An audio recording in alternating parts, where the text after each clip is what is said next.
माँ शारदे को नमन। आप सभी को मेरा प्रणाम। आज दिन बुधवार है। सब दिन प्रभु के, प्रभु सबका कल्याण करें। राम राम। आप सभी लोगों को मैं एक पूर्वजों की कही हुई बात को कहना चाह रहा हूँ, और वो किताबों में भी मैंने पढ़ रखा है। उससे संबंधित आप सभी को पता होगा। Early to bed early to rise, early to bed early to rise. लेकिन जो अर्ली टू बेड है, उस अर्ली टू बेड को मोबाइल फ़ोन ने डिस्टर्ब कर रखा है। मोबाइल फ़ोन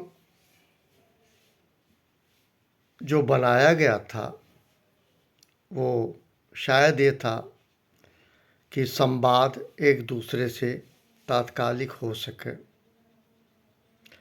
मोबाइल का सदुपयोग ना होके दुरुपयोग होता है। मोबाइल से नींबू मिर्चा मंगाए जाते हैं, अदरक मंगाए जाते हैं। मोबाइल पे रहता है व्यक्ति, लेकिन कभी ये मोबाइल पे नहीं कहा जाता ये बहुत अर्जेंट मेडिसिन है, ले आना, या कुछ ऐसा। सामान्य तौर पर किसी पे पर्सनल अटैक नहीं कर रहा हूँ। जो मेरे समझ में आता है, अर्ली टू बेड जो है का जो डिटर्मिनेंट फैक्टर था, निर्धारक तत्व था, वो ये था कि लोग जो है गांव की अगर बात करें तो गोधिल में दिया जलाया जाता था, चिराग जलाया जाता था, और उसके बाद जो है खाना लोग खा लेते थे। 7, साढ़े 7, 8 बजे तक सो जाते थे, और भोर में लोग उठते थे। लेकिन सबसे पहले घर की लक्ष्मी उठती थी। जो घर की लक्ष्मी होती है वो उठती थी, दरवाज़ा खोलती थी, बहारती थी। और लोग बताते हैं ब्रह्म मुहूर्त के में स्त्री अगर नहीं उठ सके तो पुरुष उठता था, और वो घर के द्वार के बाहर कुचरा से या अन्य चीज़ों से सफाई करता था, हौदी भरता था, बैल को पानी देता था, बैल को खिलाता था, गाय बछड़े को खिलाता था। वो सब मूलतः ख़त्म हो गया गांव में भी आज। दूसरे, अर्ली टू बेड का एक डायरेक्ट लेसन ये था कि भोर में अंधेरे में ही लोग जाते थे यूटिलिटी इन द सेंस जो नित्य क्रिया है, आप कह लीजिए, लोटा लेके या जो कुछ भी लेके जाते थे, दूर तक जाते थे खेतों में। और ये हमेशा भय बना रहता था कि जब मैं जाऊं ना मुझे कोई देखे, या जहाँ मैं नित्य क्रिया करूं ना वहाँ मुझे कोई देखे। अब यही बात महिला पे क्या था? महिला छोटी थी, बड़ी थी, बूढ़ी थी, जो लोग भी थे, क्योंकि घर के अंदर ये कॉन्सेप्ट नहीं था टॉयलेट का, वॉशरूम कह लीजिए, जो कुछ कह लीजिए, यूटिलिटी रूम कह लीजिए, इन सबों का कॉन्सेप्ट नहीं था।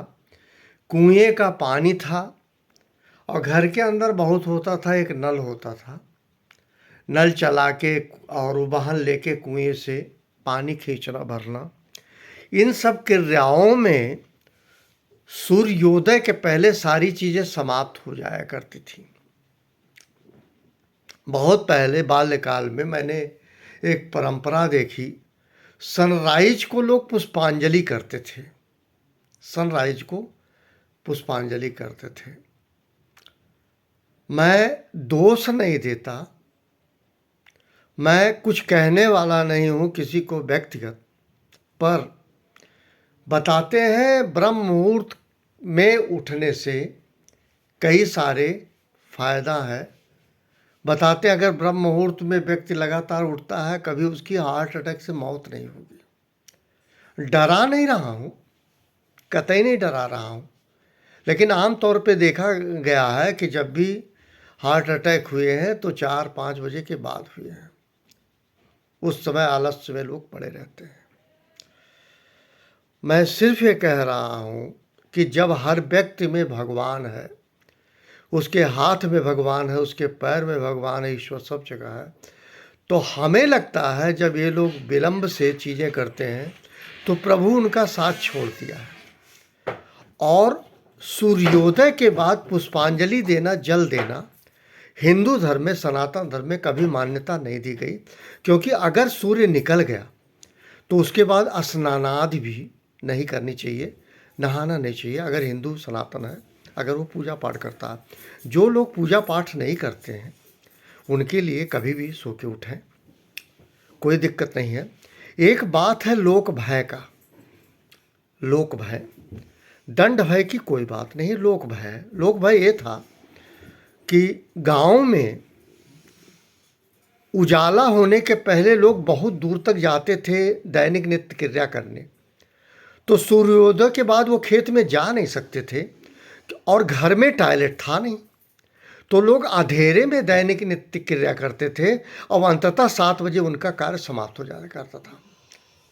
अब देखिए क्या, मैं गाँव में भी गया, देखा हूँ कमरे, अटैच लैट्रिन बाथरूम, वो चाहे उठें चाहे ना उठें कोई दिक्कत नहीं है, लेकिन हमें लग रहा है कहीं ना कहीं प्रभु उनकी मदद नहीं कर रहा है।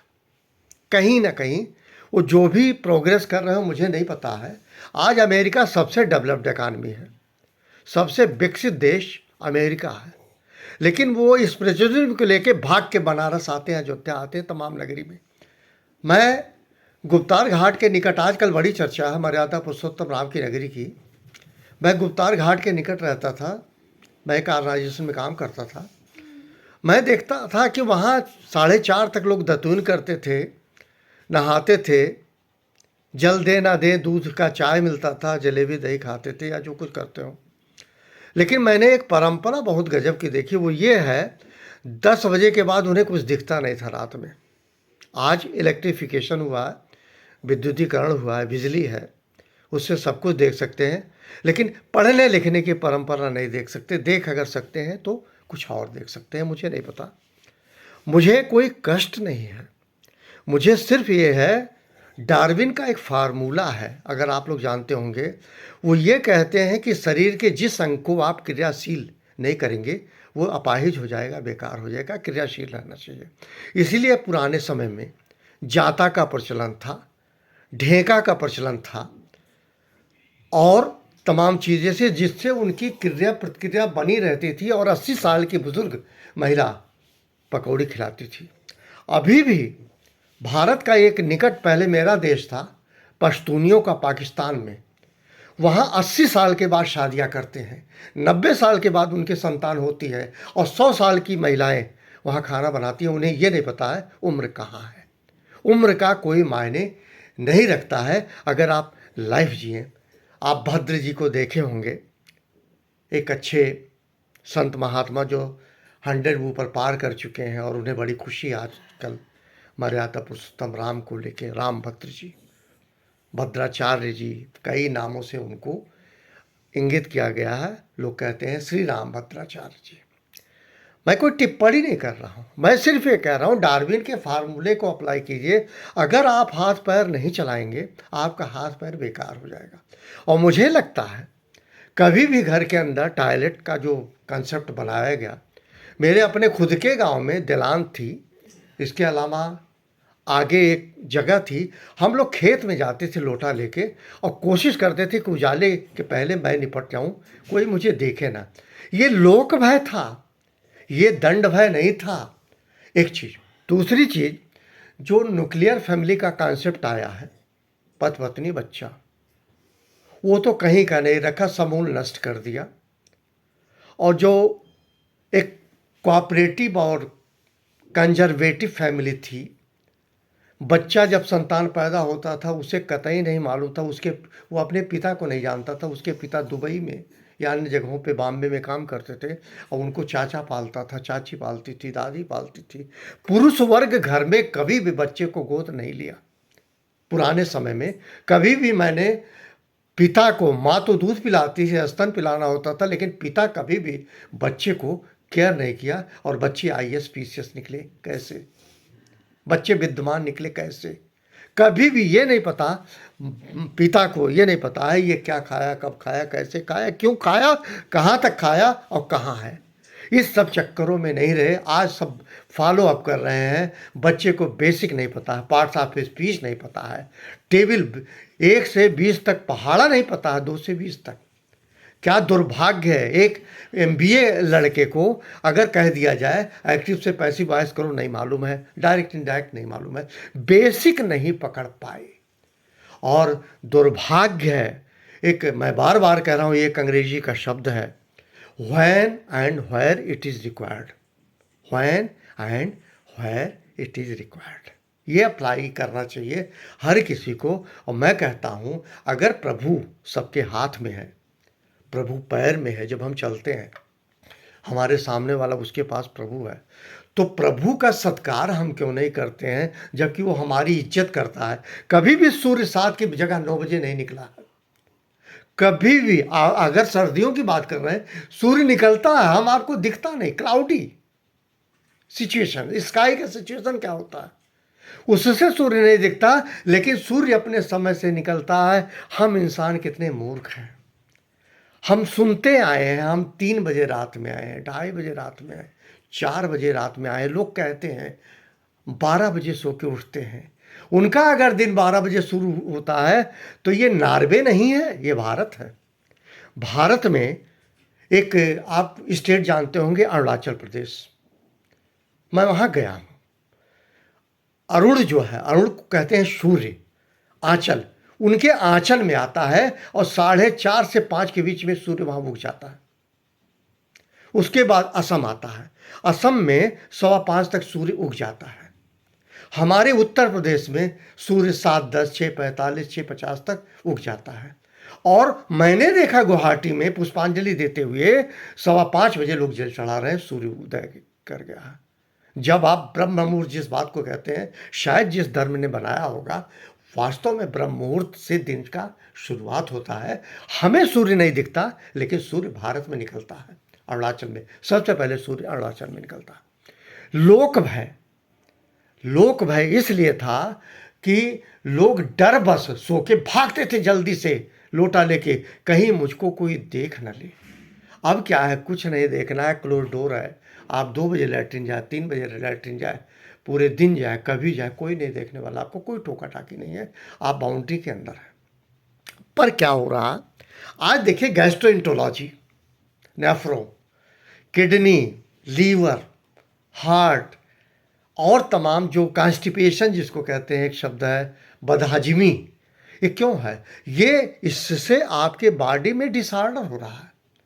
मैं एक नाम नहीं लूँगा, मैं जिस ऑर्गेनाइजेशन में काम करता था, उस बंदे को मैंने देखा 11 बजे रात से लेके अगले दिन 4:30 बजे तक मीटिंग लेते, एक बार भी बाथरूम नहीं गया।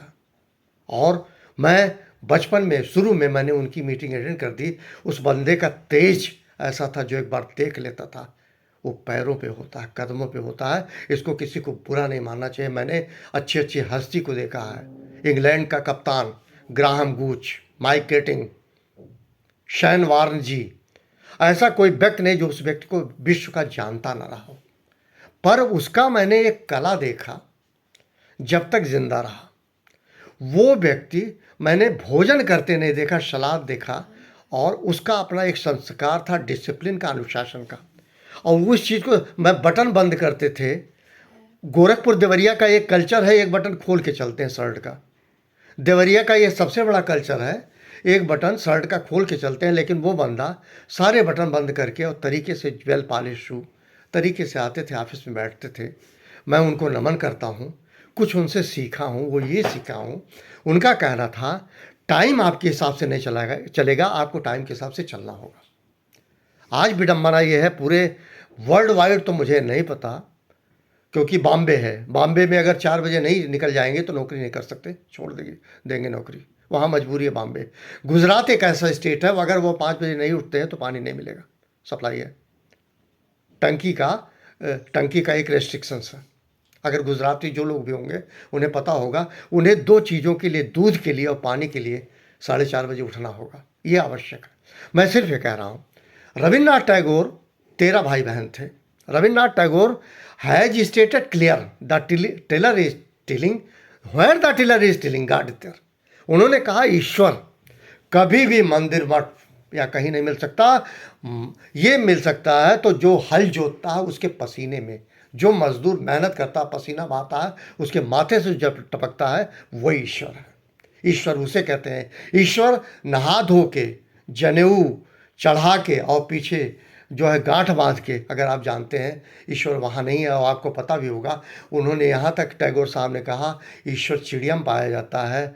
उनकी एक सगी चाची थी, एक भाभी थी, ज़बरदस्ती उन्होंने पिंजरा ले आया और तोते को पाला, और टैगोर साहब इतना रो रहे थे, एक दिन चाची कहीं चली गई बगल, उन्होंने पूरे पिंजरे उड़ा दिया, उनको डांटा गया, फर्क उन्हें कुछ नहीं पड़ा। उन्होंने एक ही शब्द कहा कि पक्षी का अपना चरित्र है घूमना, पक्षी का चरित्र है उड़ना, पक्षी को घर में कैद नहीं रखना चाहिए।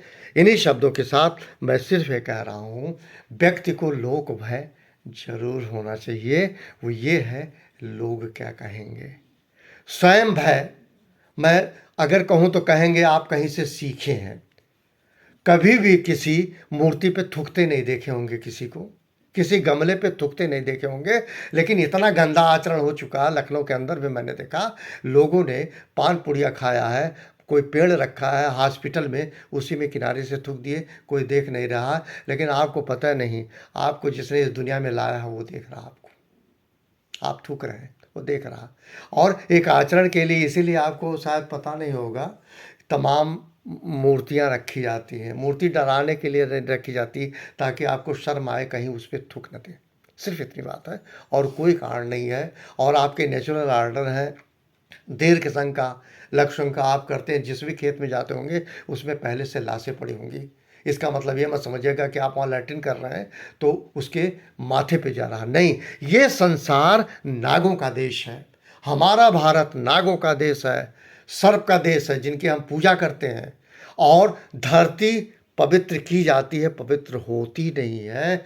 इसी प्रकार से मैं कहूँगा, किसी के भी घर में कहीं भी या तो आप आचरण ना करें, या तो आचरण करें तो उनका सम्मान करते हुए करें। आपके घर में कोई व्यक्ति आया, 3 घंटे से बैठा है, उसके बाद अगर आप चाय देते हैं तो इसका क्या मतलब है। मेरा सिर्फ मतलब इससे था कि अगर सूर्य निकल चुका है तो सूर्य निकलने के बाद उसको पुष्पांजलि देने का क्या मतलब है, ये किसी भी जगह आप देख सकते हैं। अगर हमसे एग्रीड नहीं है तो आप मेरे इस मोबाइल नंबर पे, जिस पे मैं भेजता हूँ यूट्यूब, आप हमसे ज़रूर संपर्क कर सकते हैं। इन्हीं शब्दों के साथ थैंक यू वेरी मच। आप सभी को मेरा प्रणाम। आप सबका दिन मंगलमय हो।